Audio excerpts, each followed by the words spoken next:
Well, as was pointed out in the thread, you can look at the book Lillian is reading to dolls when she's going insane in the playhouse in Act 3. She is reading them Bluebeard, which is an old fairy tale. A fairy tale before fairy tales were really sterilized and cleaned up for the nursery room. A fairy tale back when they were still full of blood and revenge and things like that. So I thought it would be enjoyable, as a little diversion, to tell you all the story of Bluebeard using characters and sets from the Colonel's Bequest. Alright, here we go. A long time ago, but not ages and ages, there lived a very rich nobleman. He lived in a sumptuous castle, all by himself. He was exceedingly rich, but feared and shunned by everyone because of his ugly blue beard. It was known that he had had a number of wives, but no one was sure where they were, and townsmen whispered dark rumors about him. One day, seeking to end his loneliness, he came calling on the shack of a poor woman who lived near his castle. "I am lonely," he said, "and getting along in years. Might you grant me the opportunity to court one of your 2 daughters?"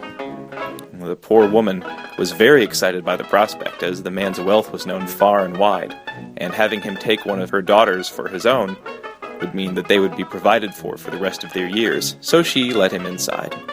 The 2 daughters took an instant dislike to the man. There was something about his manner, it was cold and distant, and he looked at them in an odd sort of appraising way.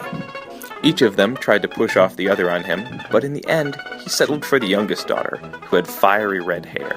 He took her back to his castle that very night, and the next day they had a delicious banquet to which the entire kingdom was invited, and that very evening they were married. That night he gave her a ring of keys. "These keys unlock every room in my castle," he said. "Every room is filled with pleasures and treasures beyond your wildest imaginings. All of them are open and available to you. Except," he said, and his eyes narrowed, "this key," and he held up a small rusty key. "It opens a small room around the back of the estate, which leads to a basement. You are never to go in this room, for this is my private room. Any other room in the castle is yours to explore, but you must never, ever enter this room," and he gripped her hand. "Do you promise this?" he said. She nodded her head, eyes wide. His manner soon became jovial again, and giving her the keys, he said that he had business to attend out of the country, and left immediately.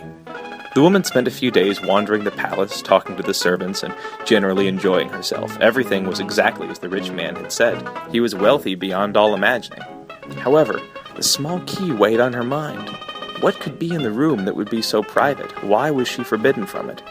Having no answers, and having nothing much else to do with her time, the question consumed her thoughts until she could stand it no more. Finally, taking the rusty key in hand, she traveled around back to the back of the estate, unlocked the door, and went down. The room was beyond anything she could have imagined. The bodies of his ex-wives, decapitated, eyes cut out, dark rituals inscribed into their skin, lay on hooks in the room. The floor was wet with blood, and the walls, too. There were bodies of more than just his wives there, too. Local townsmen who had been presumed missing or run away had actually been kept in the basement and tortured. She cried out and dropped the key. It was covered with blood, and she picked it up and tried to wipe it off, but the blood wouldn't come off. In a panic, she left and roughly shut the door, locking it again, and ran back up to her room. She tried washing the key that night, and again the next day, but the blood simply wouldn't come off. Before long, the nobleman came back and asked her how she had enjoyed the castle in his absence. Somewhat uneasily, she told him that everything that she had seen had been beautiful, and she had enjoyed herself greatly. However, the nobleman was shrewd, and looked at the key ring that she kept on her belt.